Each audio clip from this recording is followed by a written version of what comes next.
Yoxsa sevgin uzaqdan gelmiş, mənə hədiyyədir semalardan.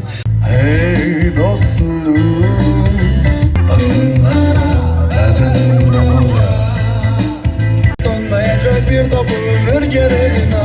Bir vaxt sen oldun fikrimin sureti, kalbimin niyeti, aklımın hikmeti. Hey yanında, ben olmadığımda düşün düşün.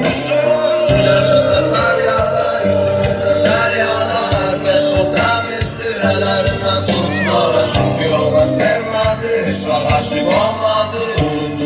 Zeynetin karavan, akmelek gülistanısın, sevgi dastanısın.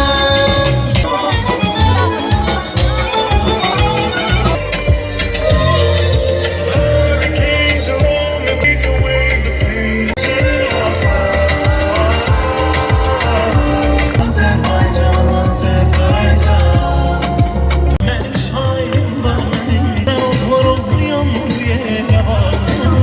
Sen kimde orada best.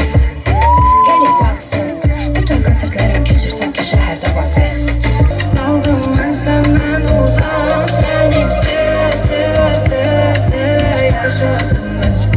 Sen ara olup mənə qaytar ki mən bir ay yoktu daha bizim üçün bu sevginin payı. Vurduğun o yaraların neçəsini sayım. Sevginin terasını bu, hevesini bu, kırıp terasını bu.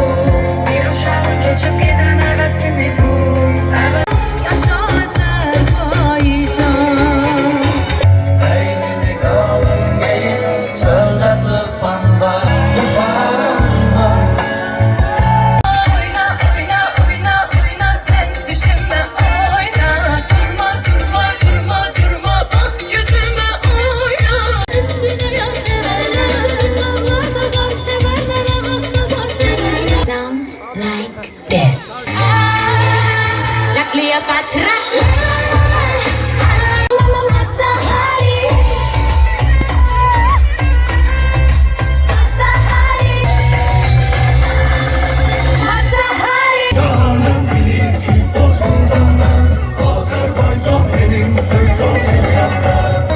Alma, almaya benzer, alma ağacı gül. Sen benim özgürümsen, gülümsen, bülbülümsen.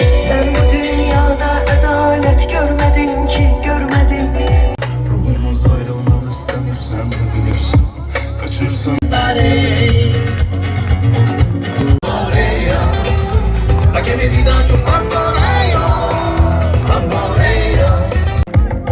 hicranına nece görürsün. Sana mənə şərafdılar, eşkimizi yok. Aralıda kalasını inandım, başına kalandım. Her sözün her adım eminim yalanlarından. Başka bir daha yüksek. Sen hayata karış, ben daha da biteceğim. Eşk olsun Azerbaycan halkına. Yaşasın Azerbaycan.